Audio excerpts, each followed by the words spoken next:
بسم اللہ الرحمن الرحیم۔ محترم ناظرین کرام، السلام علیکم ورحمۃ اللہ وبرکاتہ۔ ہم بنیادی عقائد اور معمولات اہل سنت کتاب سے نبوت کا بیان پڑھ رہے ہیں۔ آج ہم انشاءاللہ عز و جل مزید چند سوالات اور جوابات پڑھیں گے۔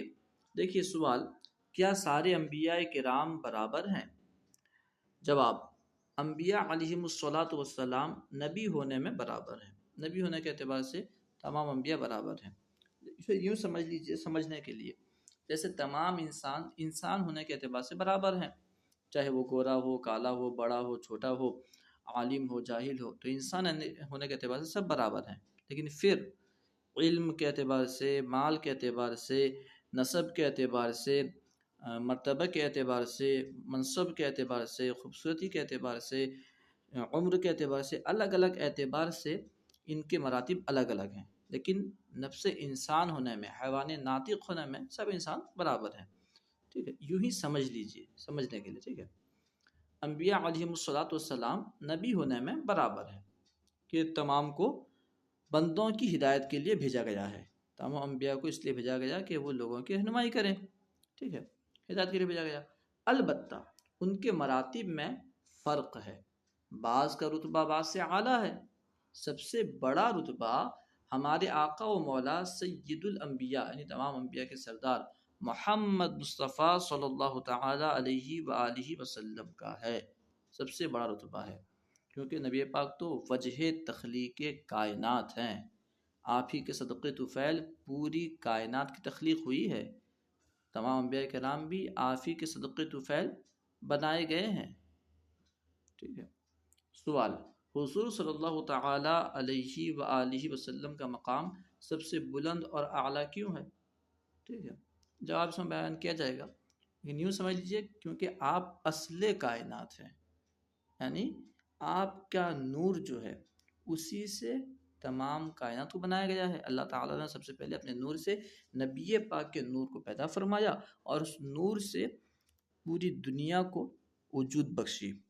تو نبی پاک صلی اللہ تعالی علیہ وسلم اصل کائنات ہیں۔ حدیث پاک کا خلاصہ ہے، مفہوم حدیث قدسی ہے کہ اگر آپ کو بنانا مقصود نہ ہوتا تو میں اپنا رب ہونا ظاہر نہ کرتا، اپنی ربوبیت ظاہر نہ کرتا۔ دوسری حدیث کا مفہوم، اگر میں آپ کو بنانا مقصود نہ ہوتا تو زمین و آسمان کو نہ بناتا۔ الحاصل یہ کہ جس کے صدقے، جس کے طفیل، جس کی وجہ سے سب کو وجود ملی۔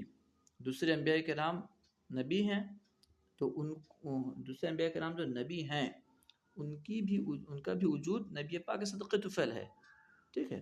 تو ظاہر سی بات ہے جن کے صدقے سب کچھ ہے وہی سب سے اعلیٰ ہیں۔ جواب، تمام انبیاء علیہم الصلاۃ والسلام کو جو کمالات جدا جدا عنایت ہوئے، الگ الگ عطا کیے گئے، وہ سب اللہ تعالیٰ نے حضور صلی اللہ تعالی علیہ وآلہ وسلم کو کی ذات عالی میں جمع فرما دی۔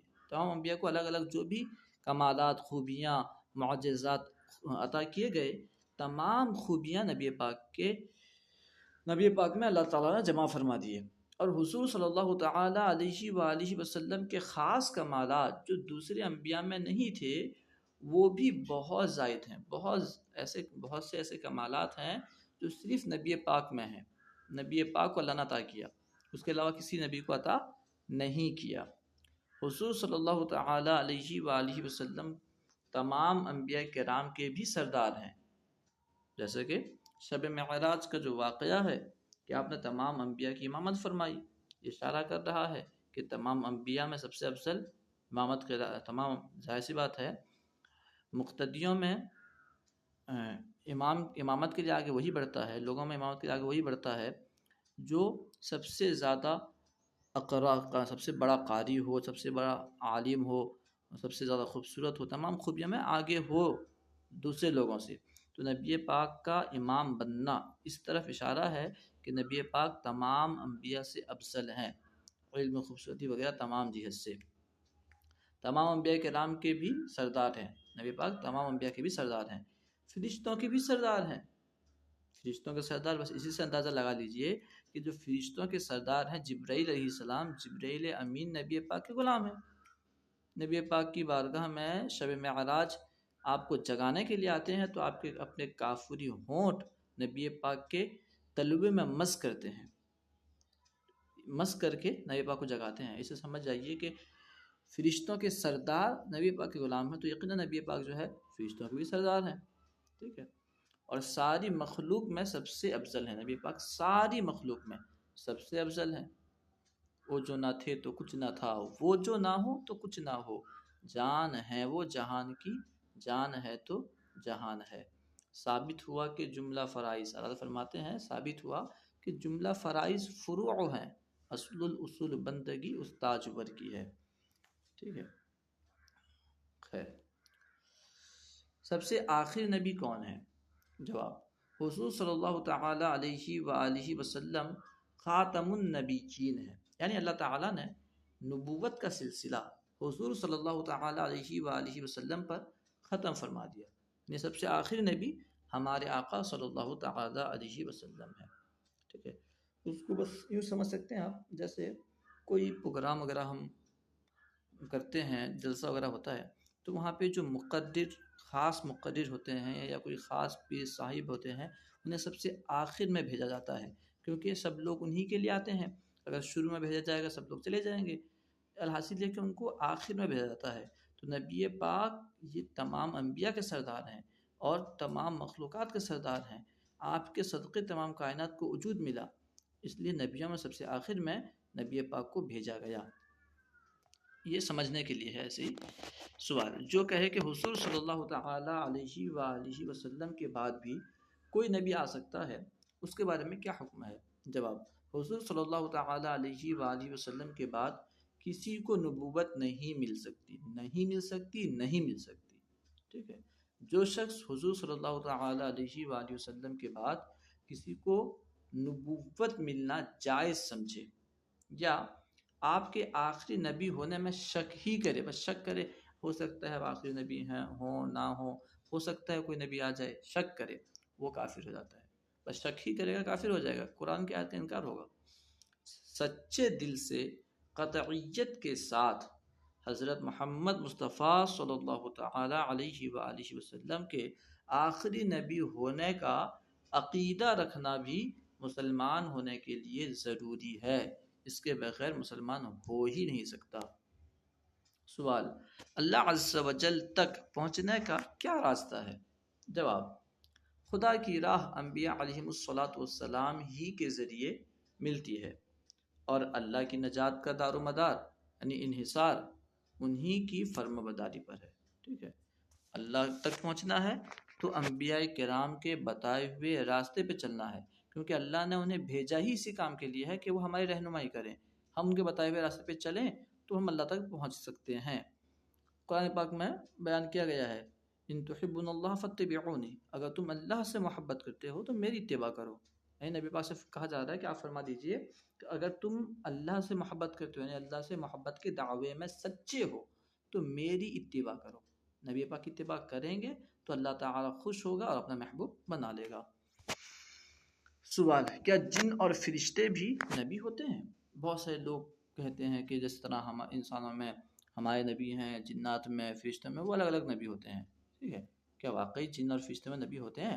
نہیں، نبی صرف انسانوں میں سے ہی ہوتے ہیں، انسانوں میں سے ہوتے ہیں، اور ان میں سے بھی فقط مرد، کوئی عورت کبھی نبی نہیں ہوئی، ٹھیک ہے، کوئی عورت نبی نہیں ہو سکتی۔ البتہ رسول انسانوں کے ساتھ ہی خاص نہیں ہے، نبی اور رسول میں ہلکا فرق ہے، آگے پڑھیں گے، ٹھیک ہے۔ رسول انسانوں کے ساتھ خاص نہیں ہے بلکہ فرشتوں میں بھی رسول ہیں، بس فرشتوں کے بارے میں ہے کہ فرشتوں میں بھی رسول ہیں، جن کے بارے میں نہیں ہے۔ سوال، قرآن مجید میں کن انبیاء علیہم الصلاۃ والسلام کا ذکر ہے؟ جواب، اللہ عز و جل نے حضرت آدم علیہ الصلاۃ والسلام سے ہمارے آقا حضور سید عالم صلی اللہ تعالی علیہ وآلہ وسلم تک بہت نبی بھیجے، کم و بیش 1,24,000 یا 2,24,000 نبی بھیجے۔ قرآن پاک میں جن کا ذکر ہے ان کے اسماء مبارکہ یعنی ان کے مبارک نام یہ ہیں: حضرت آدم علیہ الصلاۃ والسلام، حضرت نوح علیہ الصلاۃ والسلام، حضرت ابراہیم علیہ الصلاۃ والسلام، حضرت یوسف علیہ الصلاۃ والسلام، حضرت اسماعیل علیہ الصلوۃ والسلام، حضرت اسحاق علیہ الصلوۃ والسلام، حضرت یعقوب علیہ الصلوۃ والسلام، حضرت موسیٰ علیہ الصلوۃ والسلام، حضرت ہارون علیہ الصلوۃ والسلام، حضرت شعیب علیہ الصلوۃ والسلام، حضرت لوط علیہ الصلوۃ والسلام، حضرت ہود علیہ الصلوۃ والسلام، حضرت داؤد علیہ الصلوۃ والسلام، حضرت سلیمان علیہ الصلوۃ والسلام، حضرت ایوب علیہ الصلوۃ والسلام، حضرت زکریا علیہ الصلوۃ والسلام، حضرت یحییٰ علیہ الصلوۃ والسلام، حضرت عیسیٰ علیہ الصلوۃ والسلام، حضرت الیاس علیہ الصلوۃ والسلام، حضرت الیسع علیہ الصلوۃ والسلام، حضرت یونس علیہ الصلوۃ والسلام، حضرت ادریس علیہ الصلوۃ والسلام، حضرت ذوالکفل علیہ الصلوۃ والسلام، حضرت عزیر علیہ الصلوۃ والسلام، حضرت صالح علیہ الصلوۃ والسلام، حضور سید المرسلین محمد الرسول اللہ صلی اللہ تعالی علیہ وآلہ وسلم۔ ان انبیاء کرام کا ذکر قرآن پاک میں آیا ہے، اسے یاد کر لیں، بہت فائدہ ہوگا۔ سوال، کیا غیر نبی یعنی جو نبی نہیں اس کے پاس بھی وہی آتی ہے؟ کیا غیر نبی کے پاس وہی آتی ہے؟ جواب، وحی نبوت غیر نبی کے پاس نہیں آتی، کسی غیر نبی کے پاس وہی نہیں آتی۔ جو وہی آنے کا دعویٰ کرے گا جھوٹا ہوگا۔ جو اس کا قائل ہو یعنی جو یہ کہے کہ وہی میرے پاس آتی ہے، یعنی ماننے والا ہو، جیسے بھی یہ مانتا ہو کہ وہی نبی کے علاوہ کے پاس بھی آ سکتی ہے، وہ کافر ہے۔ سوال، کیا انبیاء کے سوا یعنی انبیاء کے علاوہ اور کوئی بھی معصوم ہوتے ہیں؟ یعنی نبیوں کے علاوہ انہیں چھوڑ کر کیا اور بھی کوئی مخلوقات معصوم ہوتے ہیں؟ جواب، ہاں، فرشتے بھی معصوم ہوتے ہیں۔ اب معصوم کا لفظ آیا تو معصوم کہتے کس سے ہیں؟ معصوم کی تعریف کیا ہے؟ سوال، معصوم کس کو کہتے ہیں؟ جواب، جو اللہ تعالیٰ کی حفاظت میں ہو اور اس وجہ سے اس کا گناہ کرنا ناممکن ہو۔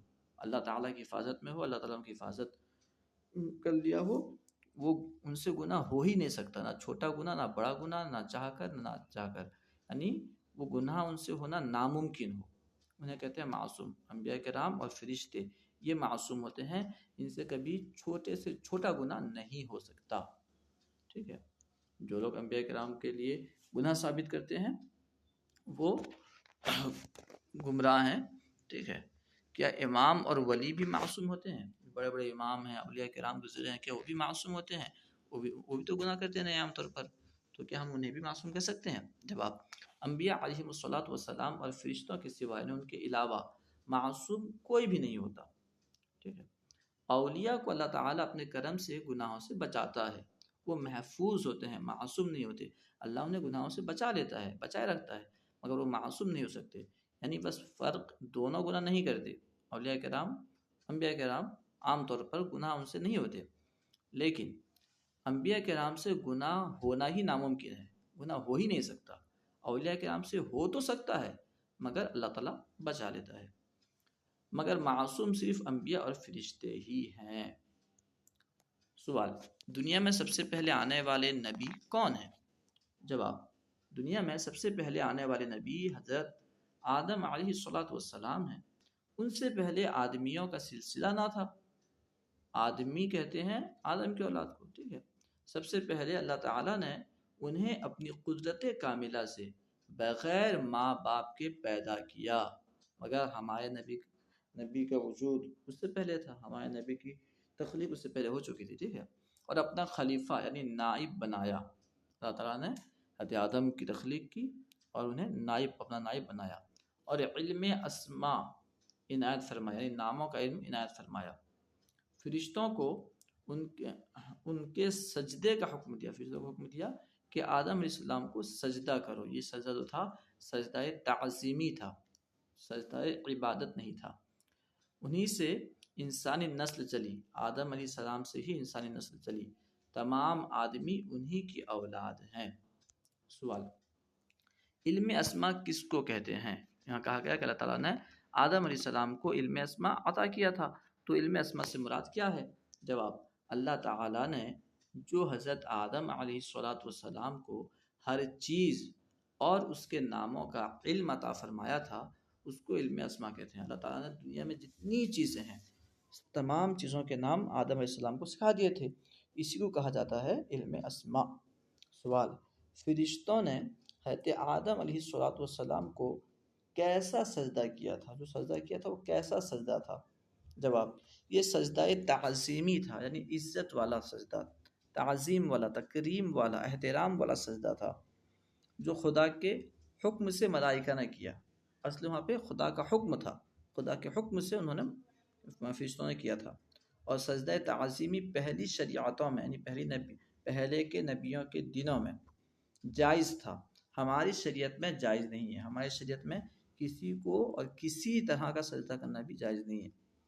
اور سجدہ عبادت پہلی شریعتوں میں بھی خدا کے سوا کسی اور کے لیے جائز نہیں ہوا، ٹھیک ہے، پہلی شریعت میں بھی سجدہ عبادت جائز نہیں تھا۔ جو مخلوق میں سے کسی کو سجدہ عبادت کرے گا کافر ہو جائے گا۔ کسی کو بھی عبادت کا سجدہ یعنی خدا سمجھ کر، معبود سمجھ کر، الہ سمجھ کر سجدہ کرے گا وہ کافر ہو جائے گا، اور تعظیماً سجدہ کرے گا تو سخت گناہ گار ہوگا۔ بہت سارے عوام جا کر کے سجدہ کرتے ہیں مزارات میں، تو یہ جو ہے سخت گناہ کا کام ہے، وہ عذاب نار کا خطار ہوگا کہ ہمارے شریعت میں سجدہ تعظیمی بھی حرام ہے۔ السلام علیکم ورحمۃ اللہ وبرکاتہ۔